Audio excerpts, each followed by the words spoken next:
Oh, greetings. Um, this came on very quickly. I don't come on to this channel often.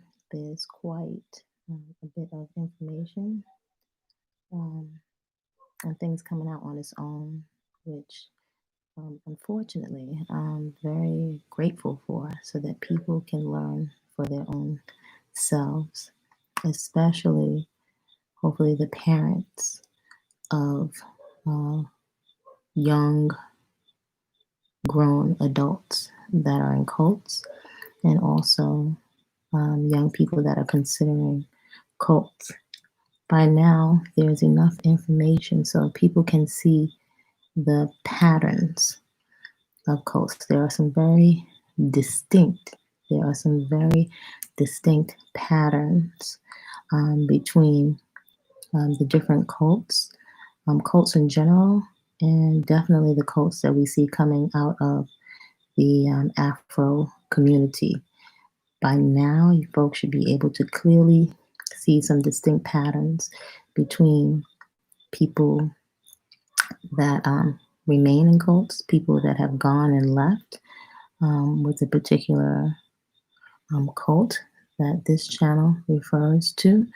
Um, you know, well aware that folks would never know because this cult is older and more savvy, although they do recruit younger people. Would not ever know who has gone and left. There's a lot that folks would never know, especially on the ground, where this cult is. But now there's more than enough information from so that people can see the patterns, you know, of cults. Folks jump around from camp to camp. There are many channels that bring these different members of cults on. I think for, unfortunately, a lot of entertainment.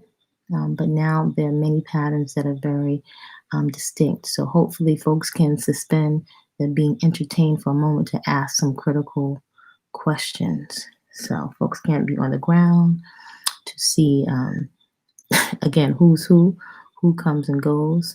The older, savvier leaders are they're around long enough so that they can operate, you know, um, undercover with beards, with numerous beards from um, the women that people usually are enamored with, the children, the outfits, the fanfare, and I really feel for many of the parents that have um, adult children inside, where they're these young adults are in there legally. Many of them have had anchor babies, so now they're really stuck in the cult.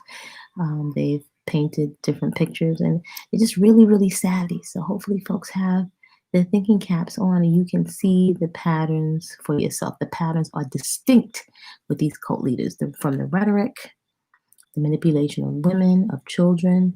Now you can see that young men are manipulated as well as young women. So hopefully folks have their thinking caps on. Folks encouraged to know that you have enough wherewithal to deal with your uncertainties and any issues you have in your relationships, on your life, on your own, rather than put your critical thinking and put your lives into the hands of these masterful manipulators. And also understand you are not on the ground. You cannot see how these people are operating. They're not going to answer any of your direct questions. They're going to hide behind music, outfits, women, children, and talk in circles. And it runs a lot deeper. So, folks, keep your thinking caps on. You're invited to not give the patterns a pass because they may come in a flavor that you're attracted to, whether that's locks, so-called healthy foods, and these are things that we have common sense. These cult leaders will definitely prey on your vulnerabilities, on you being in a life crisis, your unsurety, unstable relationships, and so on. Keep your thinking caps on. Take care.